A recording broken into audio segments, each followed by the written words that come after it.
નમસ્કાર મિત્રો, સ્વાગત છે આપ સૌનું આપની પોતાની ચેનલ બ્લેસિંગ મીમાં। મિત્રો, ગુજરાતના ચરોતરમાં આવેલ નડિયાદ શહેર, જેને સાક્ષર ભૂમિ તરીકે ઓળખવામાં આવે છે, અને તે શહેરના જ આંગણે આવેલું શ્રી સંતરામ મંદિર એ નડિયાદની આગવી ઓળખ છે। આજે આપણે આ મંદિરની મુલાકાત લઈશું, તેમજ આ મંદિર વિશેની તમામ માહિતી જેવી કે ધાર્મિક, સામાજિક અને ઐતિહાસિક માહિતી મેળવીશું। તો મિત્રો, વિડીયોમાં બન્યા રહેજો। મિત્રો, આજે આપણે નડિયાદમાં આવેલ સંતરામ ડેરી, જે પેટલાદ રોડ પર આવેલ છે, તેની મુલાકાત લઈશું।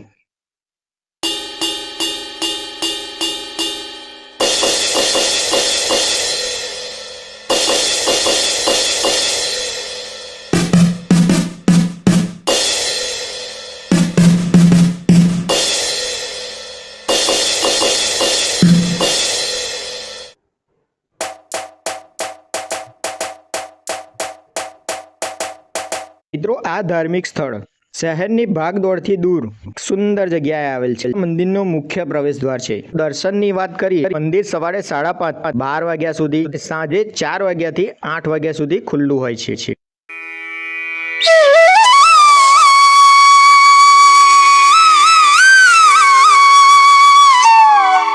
મિત્રો, શ્રી સંતરામ મહારાજ, જે ગિરનારના અવધૂત સંત હતા, એ ઈસવીસન 1872માં આ સ્થળે રહેલ હતા। એ સમયે અહીંયા એક રાયણનું ઝાડ હતું, અને તે ઝાડની બખોલમાં જ આ દિવ્ય આત્મા તપસ્યા કરતા હતા। તે સમયે લોકો તેમને સુખા સાગરજી તરીકે ઓળખતા હતા।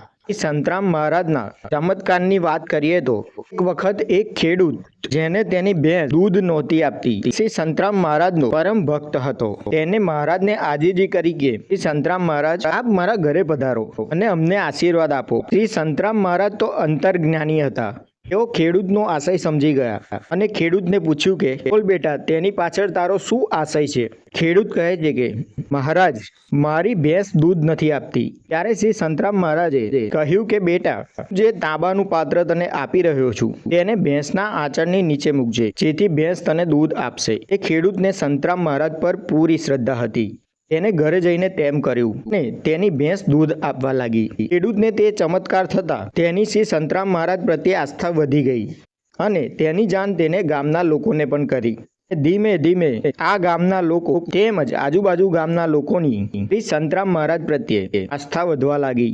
શ્રી સંતરામ મહારાજ પણ ગામના લોકોના પ્રશ્નોનું નિવારણ કરતા। એક દિવસ મહારાજને થયું કે એ હવે મોહ માયામાં ફસાઈ રહ્યા છે, કારણ કે ગામના લોકોને આ સ્થળેથી જવા નહીં દે। તેથી તેમને વિચરણ કરવાનો નિર્ણય કર્યો। જ્યારે તે વિચરણ કરતા કરતા આગળ પહોંચે છે, ત્યારે તેમને તેમના પરમ ભક્ત શ્રી પૂજાભાઈ પટેલ મળે છે, અને પૂજાભાઈ પટેલ શ્રી સંતરામ મહારાજને પૂછે છે કે, મહારાજ, તમે ક્યાં જઈ રહ્યા છો?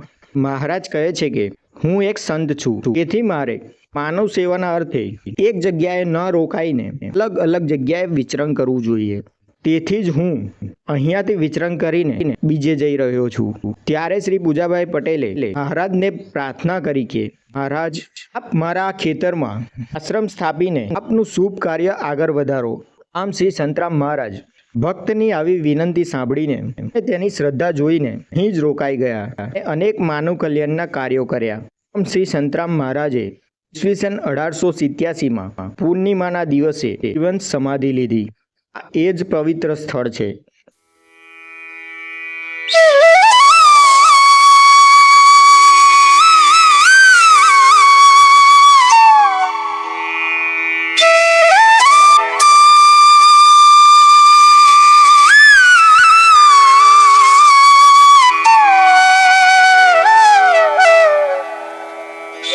આ સ્થળને સંતરામ ડેરી તરીકે ઓળખવામાં આવે છે, તેમજ શહેરની ભાગદોડથી દૂર સુંદર અને શાંત જગ્યાએ આવેલ છે, જે મનુષ્યને માનસિક શાંતિ એક ધાર્મિક અનુભૂતિ કરાવે છે।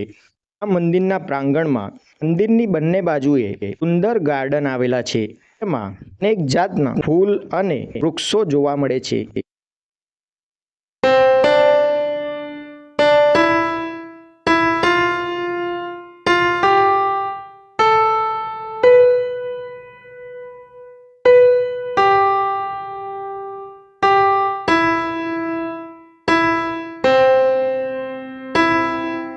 મિત્રો, I must recommend visit this place for your mind peace. તો મિત્રો, તમે પણ આ સુંદર અને પાવનકારી સ્થળના દર્શન કરવા અવશ્ય પધારજો. નેક્સ્ટ વિડીયોમાં આપણે શ્રી સંતરામ મંદિર તેમજ તેની ઐતિહાસિક માહિતી મેળવીશું. મિત્રો, વિડીયોને લાઇક અને શેર કરજો અને ચેનલને સબસ્ક્રાઇબ કરજો. તો મળીએ મિત્રો એક નવા વિડીયો સાથે. સૌને જય મહારાજ.